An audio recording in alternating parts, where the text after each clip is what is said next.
Hello friends, Technique Malayalamത്തിലേക്ക് വീണ്ടും സ്വാഗതം. ഇന്ന് നമ്മൾ ഒരു അൺബോക്സിംഗ് ആണ് ചെയ്യാൻ പോകുന്നത്. നോക്കിയന്റെ ഏറ്റവും പുതിയ സ്മാർട്ട് ഫോൺ ആയ Nokia 2.4 ന്റെ അൺബോക്സിംഗ് ആണ് നമ്മൾ ചെയ്യാൻ പോകുന്നത്. അപ്പോൾ Nokia നമുക്കറിയാം ആൻഡ്രോയിഡ് അപ്ഗ്രേഡ്സ് ഒക്കെ തരുന്ന ഒരു കമ്പനിയാണ്. അപ്പോൾ ഇവിടെയും നമുക്ക് കാണാം ബോക്സിനകത്ത് തന്നെ എഴുതിയിട്ടുണ്ട് 2 years of Android upgrades ആണ്. അതാണ് ഇതിന്റെ ഒരു important aspect. 2 years Android latest അപ്ഡേറ്റ്സും സെക്യൂരിറ്റി പാച്ചസും റൂൾ ഔട്ട് ചെയ്യുന്നതാണ് നോക്കിയൻ്റെ ഒരു പ്രത്യേകത. അപ്പോൾ Nokia 2.4ഉം ആൻഡ്രോയിഡ് 1 പ്ലാറ്റ്ഫോമിൽ വരുന്നതാണ്. അപ്പോൾ ബോക്സിൻ്റെ മുകളിൽ തന്നെ നിങ്ങൾക്ക് ഡിസൈനിങ് കാണാം. ഡിവൈസിൻ്റെ മെയിൻ ആസ്പെക്ട്സ് ഒക്കെ നിങ്ങൾക്ക് കാണാം. ഒരു നോച്ച് ഉണ്ട്, ഒരു യു നോച്ചാണ് വരുന്നത്. അപ്പോൾ ഇതാണ് Nokia 2.4. നമുക്ക് അൺബോക്സ് ചെയ്യുമ്പോൾ ഇതിൻ്റെ സ്പെസിഫിക്കേഷനും ബാക്കിയെല്ലാം തന്നെ പറയാം. അപ്പോൾ ഇതിനകത്ത് വരുന്നത് 6.5 inches HD+ റെസൊല്യൂഷൻ ഡിസ്പ്ലേ ആണ്. 20:9 ആസ്പെക്ട് റേഷ്യോ ആണ്. ക്യാമറേൻ്റെ കാര്യം പറയുകയാണെങ്കിൽ നമുക്ക് കിട്ടുന്നത് ഒരു 13 MP ക്യാമറയാണ്. അതേപോലെ തന്നെ ഒരു 2 MP ഡെപ്ത് സെൻസറും ഉണ്ട്, dual rear camera. 5 MP front ക്യാമറയാണ്, നൈറ്റ് മോഡ് ഇൻക്ലൂഡഡ് ഉണ്ട്. 4500 mAh കപ്പാസിറ്റി ബാറ്ററിയാണ്. അത് 2 day ബാറ്ററി ലൈഫ് എന്നാണ് നോക്കിയ പ്രോമിസ് ചെയ്യുന്നത്. പിന്നെ ഫിംഗർ പ്രിൻറ്റ് സെൻസർ ഉണ്ട്, ഗൂഗിൾ അസിസ്റ്റൻറ്റ് ബട്ടനുണ്ട്, ഡെഡിക്കേറ്റഡ് ബട്ടനുണ്ട്. അപ്പോൾ ഇതാണ് ഇതിൻ്റെ മേജർ ആസ്പെക്ട്സ് എന്ന് പറയാവുന്നത്. ഇതിൻ്റെ പ്രോസസ്സർ എന്ന് പറയുക മീഡിയടെക്കിൻ്റെ ഹീലിയോ P22 ഒക്ടോകോർ പ്രോസസ്സറാണ്. 2 വേരിയൻറ്റിലാണ് അവൈലബിൾ ആവുന്നത്. 2GB റാമും 3GB റാമും 3GB റാമും 64GB സ്റ്റോറേജുമാണ് നമ്മുടെ വേരിയൻറ്റ്. നമുക്കിവിടെ കാണാം 3GB റാമും 64GB സ്റ്റോറേജാണ്.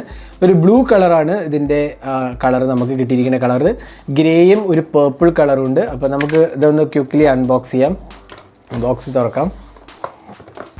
അപ്പോൾ ഇതാണ് Nokia 2.4. നമുക്ക് പുറത്തേക്ക് എടുക്കാം. അപ്പോൾ വളരെ ലാർജ് ഡിവൈസാണ്. 6.5 inches HD+ റെസൊല്യൂഷൻ ഡിസ്പ്ലേ ആയതുകൊണ്ട് തന്നെ നല്ല ലാർജാണ്. അപ്പോൾ ഇതാണ് ഡിവൈസ്. നിങ്ങൾക്ക് കാണാം ഒരു ഗ്രേഡിയൻ പാറ്റേൺ ആണ്. പിന്നെ അതേപോലെ തന്നെ ഇതിൻ്റെ ബാക്കിൽ നിങ്ങൾക്ക് കാണാം ഒരു പാറ്റേൺ ഉണ്ട്. ആക്ച്വലി വളരെ ക്ലോസിൽ നോക്കിക്കഴിഞ്ഞാൽ കാണാൻ പറ്റും ഒരു പാറ്റേൺ ഉണ്ട്. ആക്ച്വലി ആ പാറ്റേൺ നല്ലൊരു ഫിനിഷ് തരുന്നുണ്ട്, ഒരു മാറ്റ് ഫിനിഷാണ്. ഇൻഫാക്ട് നല്ലൊരു ഗ്രിപ്പും തരുന്നുണ്ട്. ഒരു ഫിംഗർ പ്രിൻറ്റ് സ്കാനർ കാണാം, ഡുവൽ ക്യാമറയാണ്, 13+2 MP. പിന്നെ നോക്കിയൻ്റെ ബ്രാൻഡിങ് കാണാം. ഇൻ ഹാൻഡ് ഫീൽ നല്ലതാണ് കേട്ടോ. ആക്ച്വലി നല്ലൊരു മെറ്റീരിയൽ ക്വാളിറ്റിയാണ്. ബഡ്ജറ്റ് സെഗ്മെൻറ്റിൽ നല്ല ഒരു ഇൻ ഹാൻഡ് ഫീലുണ്ട്. അധികം ഹെവിയൊന്നുമല്ല, ലാർജ് ഡിസ്പ്ലേ ആണെങ്കിൽ പോലും അത്ര ഹെവി ഡിവൈസ് അല്ല. പിന്നെ ഫിംഗർ പ്രിൻറ്റ് സ്കാനറിൻ്റെ ആക്സസ് കണ്ടില്ലേ, വളരെ ഒരു ഈസി ആക്സസ് ആണ് വരുന്നത്. പവർ ബട്ടൺ, വോളിയം കീസുമാണ് വരുന്നത്. പിന്നെ ഒരു dedicated Google assistant button, SIM tray ആണ് വരുന്നത്. അപ്പോൾ ഇത്രയാണ് ബോക്സിൻ്റെ ഡിവൈസിൻ്റെ കാര്യം പറയുകയാണെങ്കിൽ. മുകളിൽ 3.5 mm ഓഡിയോ ജാക്കും, താഴെ സ്പീക്കർ യൂണിറ്റും മൈക്രോഫോണാണ് വരുന്നത്. പക്ഷേ ഒരു ഡിസപ്പോയിൻറ്റിങ് ആസ്പെക്ട് എന്ന് പറഞ്ഞാൽ മൈക്രോ USB ചാർജിങ് പോർട്ടാണ് വരുന്നത്. 2020 കഴിയാറായി, ഇപ്പോഴും മൈക്രോ USB യൂസ് ചെയ്യുന്നത് കാണുമ്പോൾ നമുക്ക് പല ഡിവൈസസിലും അതൊരു മേജർ പോരായ്മയായിട്ട് പറയേണ്ടി വരും. കാരണം എന്താ വെച്ചാൽ ഇപ്പം ലേറ്റസ്റ്റ് എത്ര നമ്മൾ പറഞ്ഞാലും USB Type-C ആണ് ഇപ്പോൾ സ്റ്റാൻഡേർഡായി വരുന്നത്. അപ്പോൾ ബ്രാൻഡ്സും അതേപോലെ ചെയ്യണം എന്നുള്ളതാണ് നമ്മുടെ ഒരു സജഷനോ അല്ലെങ്കിൽ ഫീഡ്ബാക്ക്. പക്ഷേ പല ബ്രാൻഡ്സും ഇപ്പോഴും മൈക്രോ USB ആണ് പ്രൊവൈഡ് ചെയ്യുന്നത്. ഇത് ബഡ്ജറ്റ് ആയതുകൊണ്ടായിരിക്കും പ്രോബ്ലി ഒരു മൈക്രോ USB പോയത്. എങ്കിലും അത് USB Type-C ആയിരുന്നു എന്നാണ് എൻ്റെ ഒരു പേഴ്സണൽ അഭിപ്രായം. അപ്പോൾ ഇതാണ് നിങ്ങൾക്ക് ഒരു പാറ്റേൺ ഉണ്ടല്ലേ, ഒരു പാറ്റേണും കാണാം. അപ്പോൾ ഓവറോൾ നല്ല ഇൻ ഹാൻഡ് ഫീലാണ്. പിന്നെ ഒരു സിം ഇജക്റ്റർ പിന്നാണ് വരുന്നത്.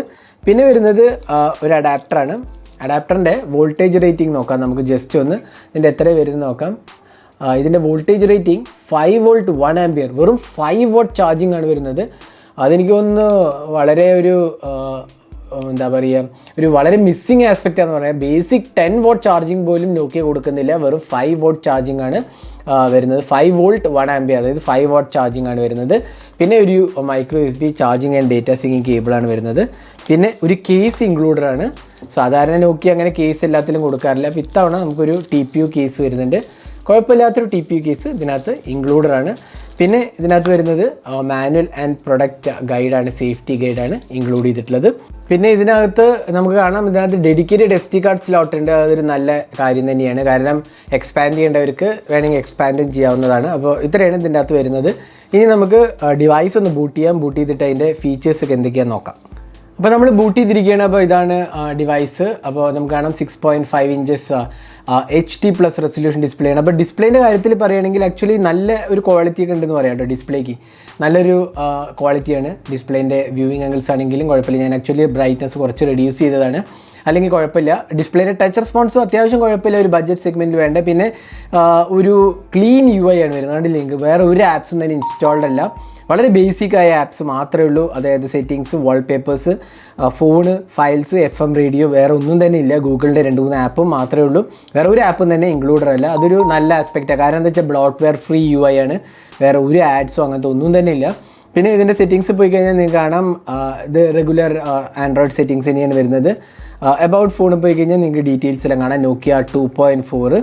അപ്പോൾ ഫീച്ചേഴ്സ് എല്ലാം തന്നെ ഇവിടെ നിന്ന് കാണാവുന്നതാണ്. ആൻഡ്രോയിഡ് 10 അപ്ഡേറ്റ് ആണ് ഇതിനകത്ത് വരുന്നത്, 11 അല്ല.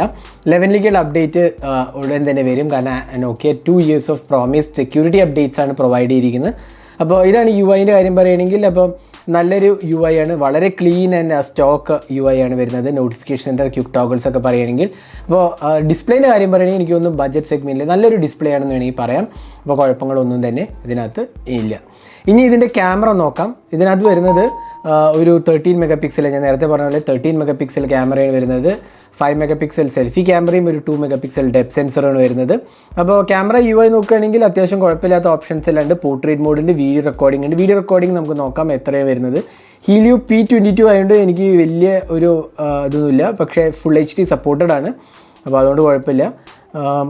ക്യാമറ സാമ്പിൾസ് ഒന്ന് എടുത്ത് നോക്കാം. അപ്പോൾ ക്യാമറ സാമ്പിൾസ് കുറച്ച് കാണാം നമുക്ക്. ഇതിനെടുത്ത് ഇതൊക്കെയാണ് Nokia 2.4 എന്നെടുത്ത ക്യാമറ സാമ്പിൾസ്. അത്യാവശ്യം ഒരു ബഡ്ജറ്റ് സെഗ്മെൻറ്റിന് വേണ്ട ഒരു ഡീസൻറ്റ് പെർഫോമൻസ് ആണ് നമുക്ക് വേണമെങ്കിൽ പറയാൻ സാധിക്കും.